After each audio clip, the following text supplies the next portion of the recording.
Welcome to the Future Tech Podcast. I'm your pilot, Nolan Michaels. It is getting cold outside, folks. Summer is officially in the rearview mirror, unfortunately. How are you all feeling with that? The thing that I notice the most is how early it gets dark now. Like that sun sets pretty soon after dinner, and it's just gonna start setting sooner and sooner. Ooh, the days are getting shorter until next year. We had softball last night. First game we won, scored a lot of runs in the last inning. Second game got rained out. Well, technically there was lightning above us, and the umpire was like, "No, that's it, guys. We're not playing in that." And another rainy drive home. Not as crazy as the storm from last week, but still just it's like 3 weeks in a row. It's rained on a Thursday night. Like getting a little ridiculous out there. You're starting to see a pattern. They don't want to see my skills on the ball field. Something like that. Okay, what can we get to today? Well, maybe we can start with Midjourney. And I want to point out just how fast it's gotten.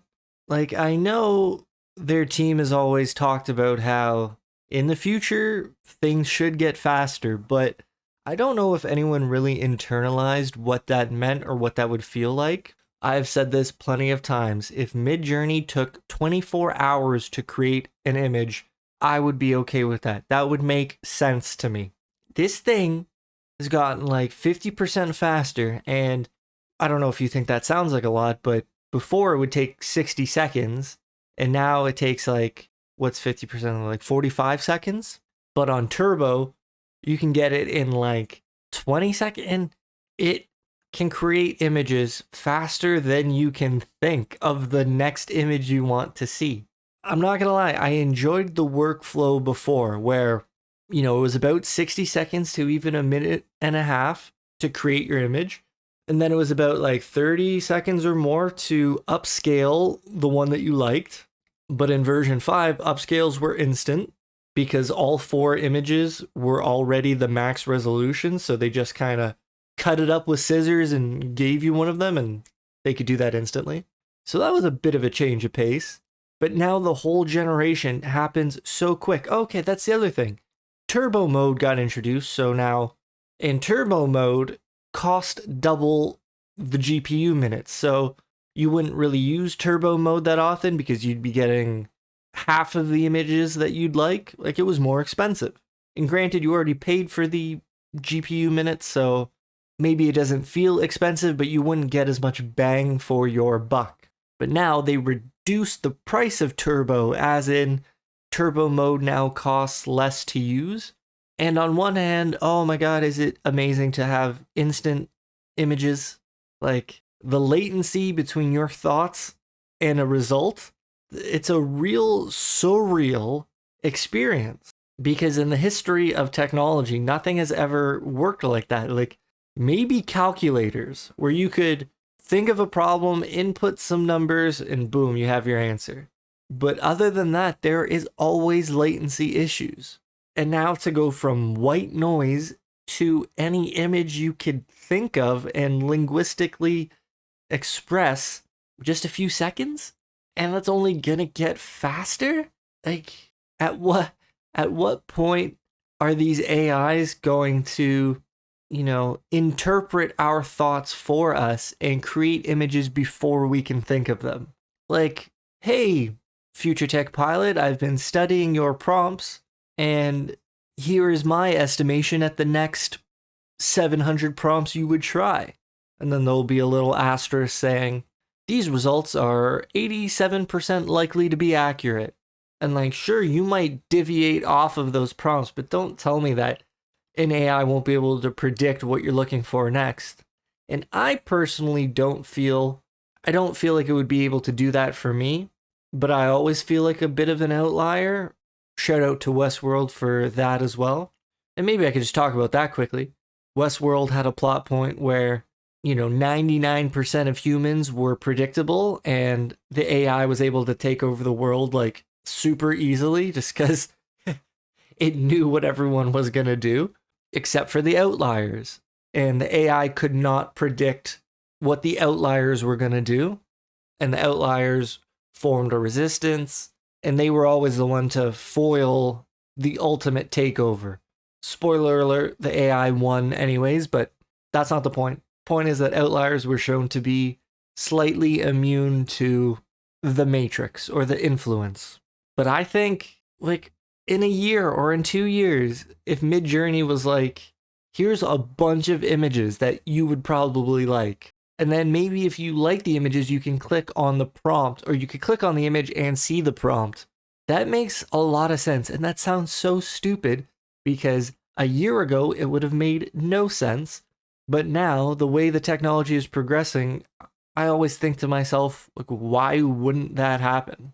And what was I going to say earlier about why I don't like the instant speeds?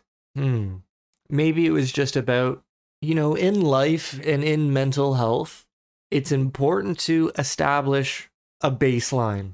And that baseline needs to be repeatable in a healthy environment. And you have to think of it like this.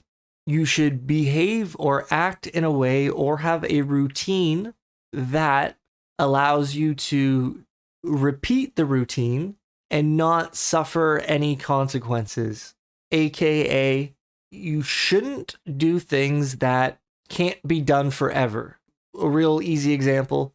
The reason we don't litter on the street and we don't throw garbage everywhere is because if everyone did that and everyone did that forever, we would screw the planet over way worse than you can imagine. You have to keep the planet clean. You have to act in a way that if everybody acted that way, things would be okay. You have to establish a healthy baseline. That's why bedtimes are important, and that's why waking up at the same time is important, because if you didn't have a healthy sleep routine, it would be unsustainable. And I think this is one of the knocks against steroids, let alone all of the physical ailments and complications. The mental aspect of getting used to something and then not being able to extract the same happiness from that thing. So if you are a natural lifter and you start gaining weight and you start gaining muscle, you'll see a pretty steady progressive increase in your appearance. There won't ever be a single step that's really large, but a bunch of small steps makes up the pace. If you inject foreign substances and you take one large step, now you will be accustomed to that new heightened ability. Eventually, you will become accustomed to it. And no matter how big of a leap you made and where you were before, now you will no longer be satisfied by that because now you'll be looking for equally large leaps. And the only way to get that is through more unhealthy means. All of that to say, if we get used to 10 seconds to produce an image, or if we get used to really fast speeds of an AI, we're now going to be viscerally, emotionally upset when they take slightly longer. If a Midjourney image took a minute, we would call the service garbage, trash. Why is it taking so long? Meanwhile, we should be happy if it took a full day to produce. But because these speeds have increased so much, we're now getting used to something that I would argue is unsustainable. And maybe it's not, maybe it is sustainable, and maybe that's just the reality we live in. But when you're talking about the health of society and attention spans and stuff, let me put it to you this way. If Midjourney took 10 minutes to make a picture, you would accomplish a lot in those 10 minutes. You would go for a walk around the block, you would do some chores, you would fold some laundry, and you would be okay with that 10 minutes because that would be your baseline. And now that it's going to take 20 seconds, if it ever took 30 seconds, you would be upset with that. And I just feel like that has something to do with the attention span debate and how, like, we need to have more patience and to build in less patience into a service. I just don't see how that's good for the long term of things. And perception is everything. It's all comparisons. So like, why are we getting used to instant speeds when I just feel like that'll foster the wrong emotions towards the technology? What do you guys think? And I have seen a lot of complaints from people, especially in my YouTube comments, saying like, we don't care about speed. Why are they focusing so much on speed? And I feel like I've had to defend Midjourney a little, not because I agree that speed is important, but because I don't think they're focusing on speed. I think it's literally just a product of innovation, and now they have access to it. So what are they going to do? Like, they didn't increase the speed. These other companies that are making these GPUs, these other AI driven chips that can process things so much faster, these other companies have made these crazy clusters of computers and they're for sale. So Midjourney is like, okay, we'll take some of those new clusters. There's not that many of them.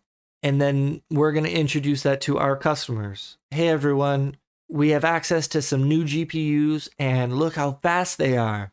And people are like, yo, we don't care about speed. Can you please fix this? Can you please fix that? And I feel like there's a disconnect between what Midjourney is focusing on and what really happened. Like, it seems like there was a third party that gave Midjourney a gift, and then Midjourney is passing that gift on to us. And people are saying, well, we don't want that gift, but they don't realize that Midjourney had nothing to do with it. You know what I'm trying to say? That's the only reason I might come off as defending Midjourney. I mean, I don't work for them. There's no money exchanging hands. It's just, I really feel like I simply try to defend the truth. And I think the truth is that the higher speeds are just a product of progression. And yeah, I don't know. Something just irks me about how fast everything is moving. Well, I'm sure it irks everybody, because where do we go from here? Obviously the path leads to instant gratification, literally instant. And then what? Like, if you know the finish line is the end, wouldn't you want to savor the race? As in, when it's over, there's going to be no more improvements. And I don't really know what I mean by that, because obviously I can't imagine what improvements we currently don't have. But, going from 60 seconds to 30 seconds was a big deal. Eventually, we're going to get down to 5 seconds and then 5 to 0. But then when we're at 0, is everybody just going to be happy? Like, I know the brain wants to progress technology because it seems like that will bring happiness. But I think that's slightly misguided, because what if we're just selecting for dopamine, and the instant dopamine will technically make us happier than the 30-second interval, but that's our brain talking. That's not us. Is our brain being tricked into thinking that instant, I use the word gratification because I can't think of another one, but the instant results, like, is that going to lead to happiness? Like, for some reason, I really just don't think so. And I think a lot of people are going to be disappointed when we get to a world where everything is instant, even more instant than it is now, and they're still not happy. Like, within a couple years, you're going to have instant video, instant voice, instant characters, instant worlds. Are you telling me that people are all of a sudden just going to become happy? For some reason, I don't believe that to be true. And maybe it's like the same idea as why I think the Apple headset thing that they showed off, the Vision Pro, is such a weird and it's a bad idea. It's not going to work. I don't care what music you put in the trailers. I don't care what actors you show in the commercial having the time of their life. That's not reality. People don't act like that. Reality is boring, super boring. It's what you do in those boring moments that eventually lead to this kind of a snowball. And as the snowball gets bigger, other people can kind of jump on it and latch onto it as it rolls down the hill and eventually, crumbles or melts. And whether that's a new video game that took 6 long years to make, boring years, slugging away, eventually that boring creation turns into a giant snowball and people latch on and they ride it. But reality is boring. People I just don't understand why we're pushing technology so hard when I don't think it's clear that it creates happiness. It certainly creates efficiency and better profits. From a business standpoint, anything you can do quicker is better. But for life, what's the point of doing everything so much faster that you can live 100 lives in one? I don't think that is the key to happiness. And here's a little plot point from a video game, Horizon Zero Dawn and Horizon the Forbidden West. So, spoiler alert, click ahead if you're not interested in having it spoiled for you, but humanity on Earth got abandoned by the rich and the elite of the elite. And these people took a rocket ship off to another planet.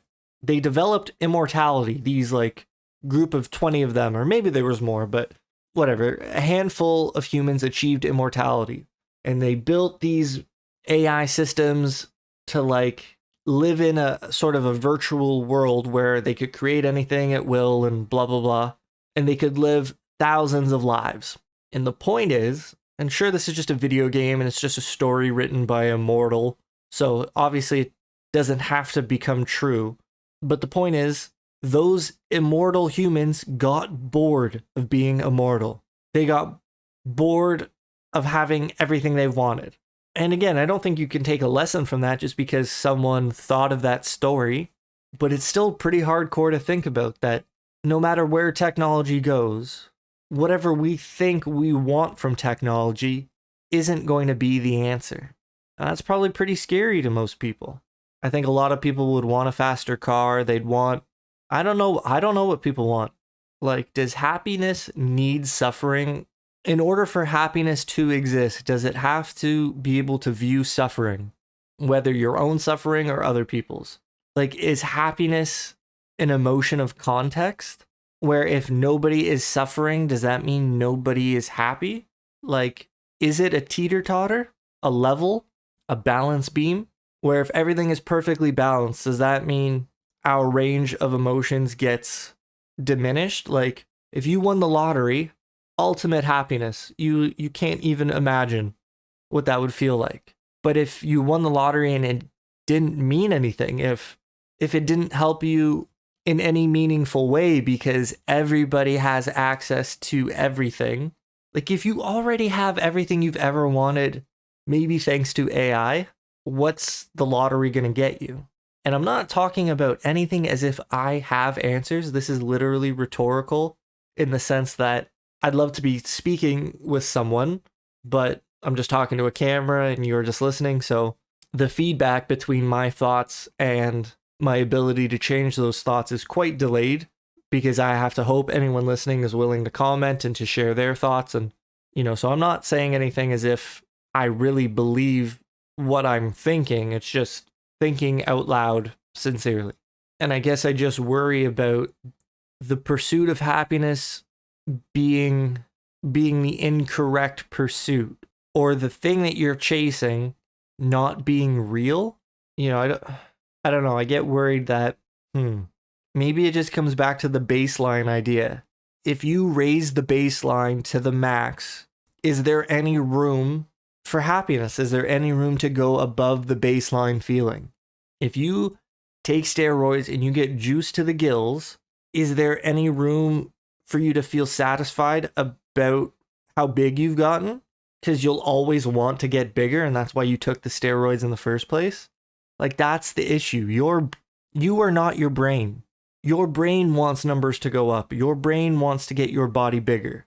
But eventually your body won't be able to get bigger. And then you will become dissatisfied with where you are, even though you have already risen so much. Because your new baseline is so high that you're at the ceiling. There's no way to satisfy your mind with new progress. That's the reason people stop playing video games, or that's when you move on from a video game. And that's why so many of these new video games have turned to this live service model, because they know that player retention mixed with monetization options will lead to the most profit. If you can keep people coming back and playing your game every single day, And inside of that game, there are a lot of ways to spend money, just like a casino would. If you get people coming to your casino and you have a bunch of different gambling options, people will lose money. You will gain money. And they're trying to make these games that don't have an end. In fact, most of the game is now developed around what you'd call the end game. What do you do when you're done the game? And then, my philosophy is that why are you worried about what people do when they're done the game? Everything should be based around the game itself, going 0 to 100 in the most elegant and impactful progression system possible, rather than going from 0 to 100 as fast as possible and then having from 100 to 1,000 available for people who don't want to quit, pushing past the limits, often through artificial manipulation of systems and changing things for the sake of change and keeping people addicted to their games. And again, I don't really play a lot of games anymore, and I definitely don't play games that are designed around manipulating players, because I can see that coming from a mile away and I just refuse to be a part of it. But if you look online at different communities, and I guess it's just easier to do that on Reddit, you'll see so many communities of people who are addicted to video games or a certain video game. And I don't think it's their fault. I think the video game at one point was designed to be just a fun experience. And then in the last 5 years has been specifically designed to become addictive. People have been preyed on. And even though I do believe they have the willpower to recognize what's been done to them and to break away from it, I don't blame them for being addicted. And I really hope AI technology is not used that way. And I don't see how it won't be used that way. We've seen what humans have done to other humans to make them addicted. Just wait until these companies get an AI to run the addiction plays for them, to be the addiction coach. And they're going to call it whatever they want. They're going to call it player retention or player satisfaction. But Blizzard literally has a patent for how many games you should lose in a row. As in, okay, maybe, please bear with me. I have to explain this. And ever since I saw this in a document, it's been a wake-up call. They have this thing that, and this is for PvP games, player versus player, you playing against another person or you and a team of people playing against another team. They have a patent so that you never lose 3 games in a row. And I know this isn't an exact science, and some people will say it's never been implemented, but I'm telling you, if they have a patent for it, what do you think they're doing with it? And the point is that over a 5-game span, if you win 3 games in a row, you're less likely to play the 4th because your satisfaction has been maximized on those 3 games. And you know what? Maybe you play the 4th to try and keep the streak going, but the main thing is that it's over a 5-game stretch. How do you get someone to play 5 games? You can't have them win 3 in a row because I guess the satisfaction of winning that 4th game, it's less than the first 3. And you can't have someone lose 3 games in a row because I guess the drop in satisfaction would make you just throw away the game or just not want to play anymore. So they have a patent to get you to play 5 games by like winning 2, losing 1, or losing 2, winning 1. And that over 5 games, they want you to have enough wins and losses to play the 5 games. And just like, I don't know if I'm doing a good job of explaining that, but to see that in a document, and I saw this like maybe in 2016, it just opens your mind to what they're really doing behind the scenes and what else they could be doing. And this is in competitive games where you're playing against another person. And what that means is that they're rigging the games so that you don't have too much fun or too little fun. If you've won a bunch of games in a row, they will put you in an unwinnable situation against a team you have no right playing in, or against a team you have no right playing against to get you that loss. And if you're losing too much, they will put you in an unlosable situation against a team that has no right playing you they're artificially creating the dopamine spikes. And that was humans doing that. I guess my question is, does a win mean anything when you know an algorithm gave it to you?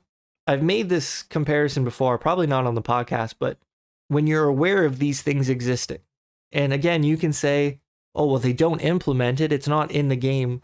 I'd just say, then why is there a patent for it? Why have they developed the technology to manipulate your wins and losses if they're not doing it? Anyways, playing some online games, it feels like you're in a coliseum as a gladiator and the AI is, the emperor, and they want to see, the upset matchup.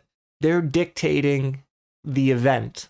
And a lot of people say this online, that they don't feel like they have an impact on the game because, there are a lot of factors going on, and maybe games are meant to be balanced and it's hard to stand out, yada, yada, yada.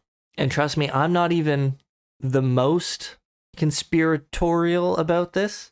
There are a lot of people who think it goes way deeper than just manipulating some wins and losses. And I never want this podcast to be about the doom and gloom, but who else is talking about this? Why are the negative outcomes of AI not discussed more? Everybody knows that if nuclear weapons went bad, what would happen? Things would go boom. But what if AI systems are already being used or will be used in the future to cause harm? And maybe you could argue that it's not really causing harm. They're not singling you out and trying to hurt you. But in the process of trying to make everything fair and everything balanced and everything 50-50 and everything equal, you are punishing certain people for the good of everybody or the perceived good of everybody. And I'm telling you, this really happens. They will put a good video game player on a team of people who suck just so that good player gets a loss. That good player, no matter how good they are, won't be able to do enough to make up for their team. That loss will have nothing to do with them, but it will bring their overall score closer to 50%. 50% wins, 50% losses. And why is that okay? Who else is talking about this? And honestly, people might call you crazy for suggesting that happens, but there are patents for that happening. And okay, I'm not going to talk about this anymore. That was long enough. But I do worry that AI is going to get involved with that, and that future technology is going to be used by humans to manipulate outcomes rather than letting us be human and seeing where the cards fall. Okay, this one will be a little more fun. Midjourney Inpainting finally got released, and I definitely had some choice words for Adobe where I was wondering what took them so long to get into inpainting. And I guess I knew a little bit of behind the scenes information for Midjourney because they openly talk about it. It's not like I have any inside information that other people don't have. Inpainting has been theoretically ready for a month or two, but Discord couldn't catch up. They didn't have the user interface for inpainting. You just couldn't do it in a chat room. Now there's a pop-up window that Discord made, and hypothetically you could do a whole bunch of different tasks or activities inside this new pop-up window, and one of those happens to be inpainting. So now you can select any part of a Midjourney image. Granted, it has to be slightly large, as in it can't just be a little bit of a speck, because it needs enough context to be able to fit whatever you're asking for. And maybe that'll go away in the future, but you can change any part of an image, and it's not a one-to-one change. If you have sunlight coming from the corner hitting a character and you ask for a new character, the sunlight is going to hit that new character in the same way. You are constrained a little bit to what the image has already produced, but to be able to inpaint, to change what's in an image, that's pretty sci-fi. And I do like it, but I might as well say it here because I'm probably never going to mention this on my channel. A bit of the magic gets lost when you can change anything at will. Because I think part of the allure of Midjourney was a really cool image being tied to a selection of words. And if you also use these words, you could get a really cool image. But now, if you see an amazing picture, there's no longer a direct lineage to how it was made.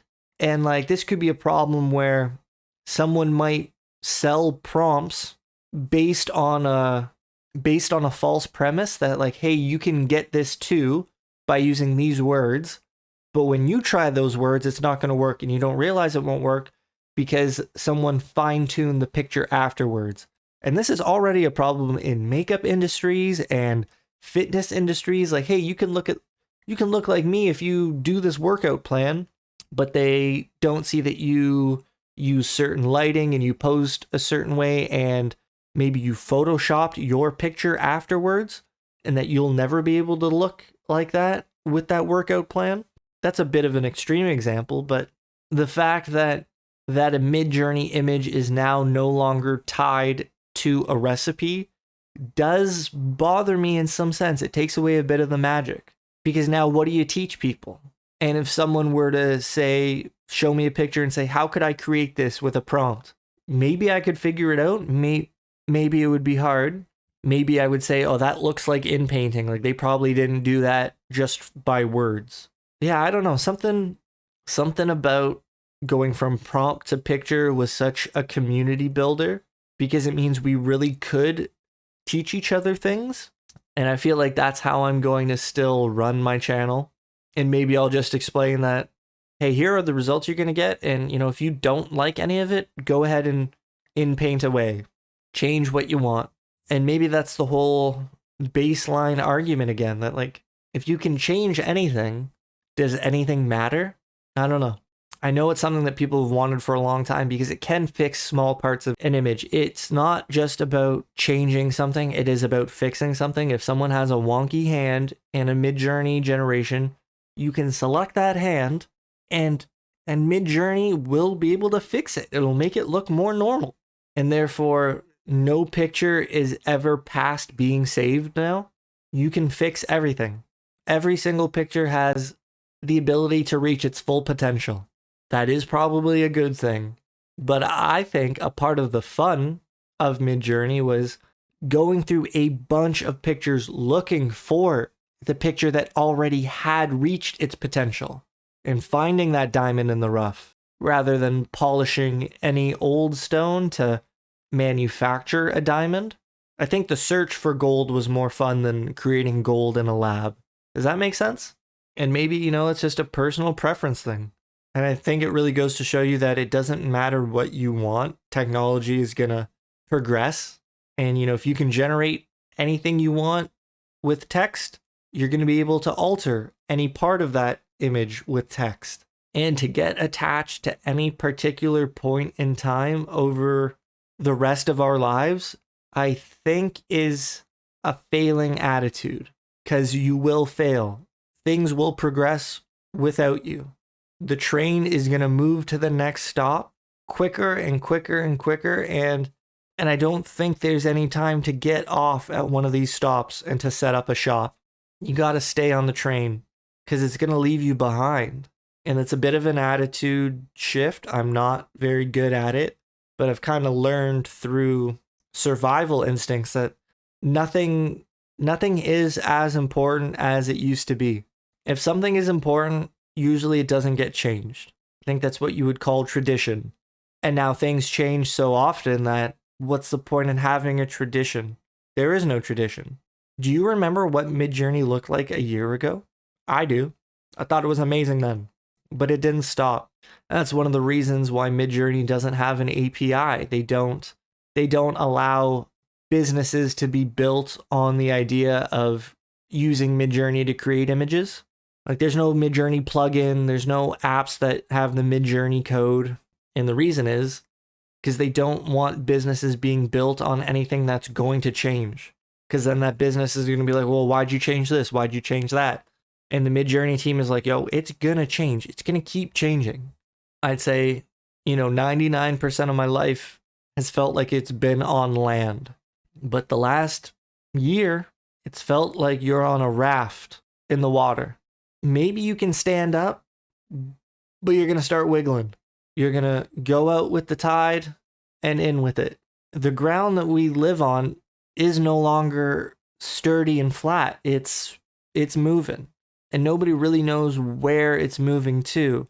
I think our best hope is just to remain optimistic and try to find the good in everything, because if we practice doing that, maybe we'll get good at it.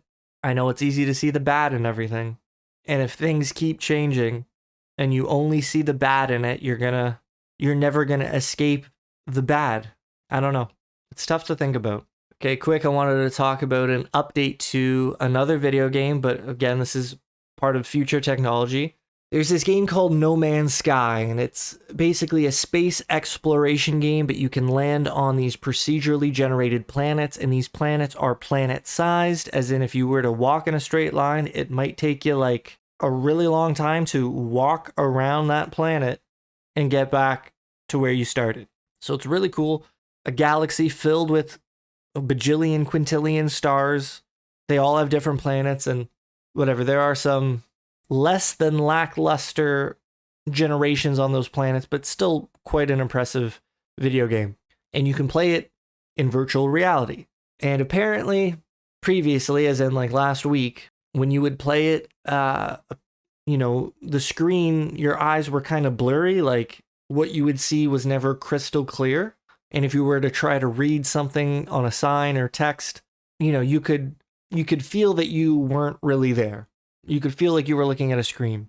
And I'll say apparently, because obviously I haven't played it and tried it yet, there was a new update the other day that added it's called FOV something, where now whatever you're looking at inside of the goggles, the game knows that you're looking at it, and it makes that part of the screen crystal clear. It will keep everything else blurry, just like real peripheral vision.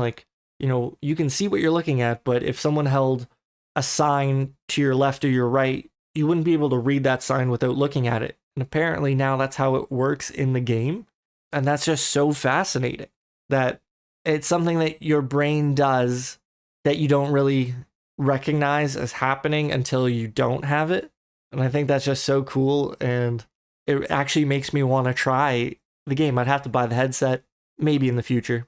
But imagine things being blurry until you look at something and then it's crystal clear. That sounds like a really interesting experience. And I've heard that, I've just read a few comments online saying it's surreal how much immersion it adds. You look over a mountain in this game, and I guess it feels like you're looking over a mountain. And it honestly sounds like too much fun and something I wouldn't want to try, because then that's all you'd want to do.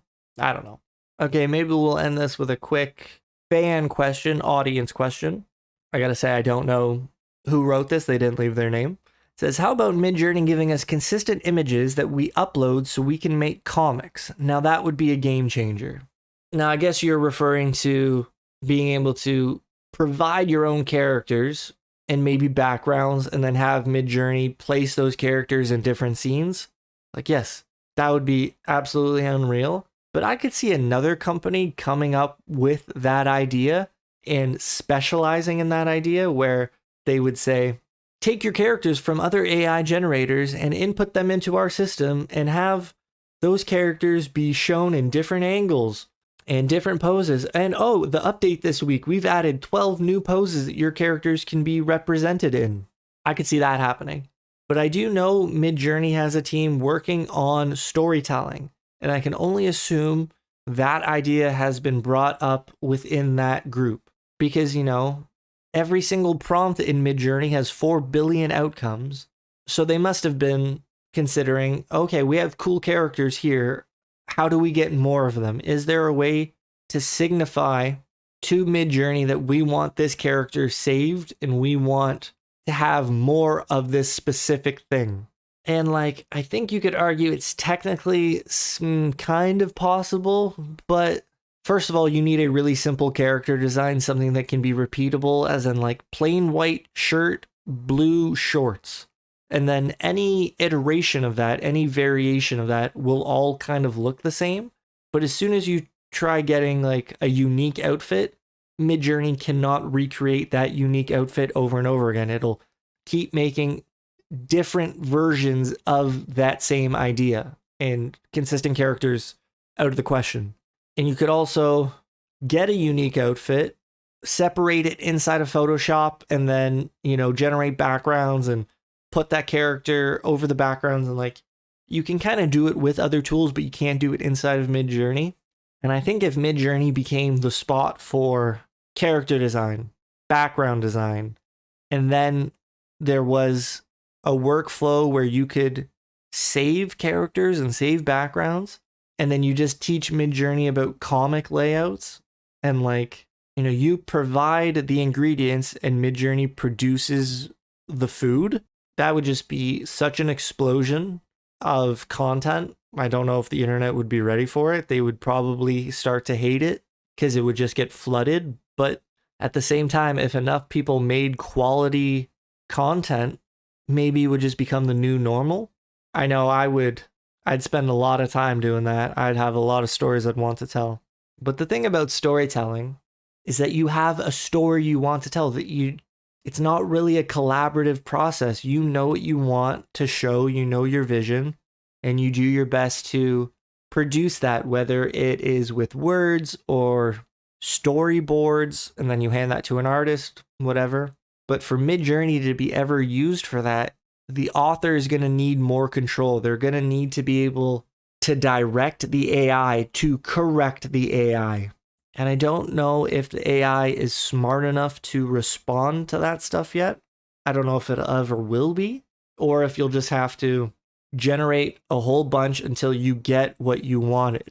I think that could still be a fun way to do things. It's not as efficient, but it's still way more efficient than using a human to iterate and to finish a drawing. Like, oof. Eventually you're going to see like a YouTube video, AI versus human comic contest.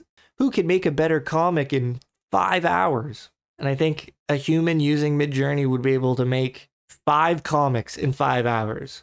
And I think the human would be able to draw maybe like an outline in 5 hours and maybe like 2 to 3 pages. They would be pretty good. They'd probably be better at framing and maybe artistic expression, but I wouldn't count AI out of being able to do that. It's going to get that good. It's better than us. And maybe that's where we'll leave it here. I'll say thank you for the audience question. If you have anything you'd like me to discuss, please leave it in the form below in the description. I hope you're doing well. Take care, and I'll see you next time. Peace.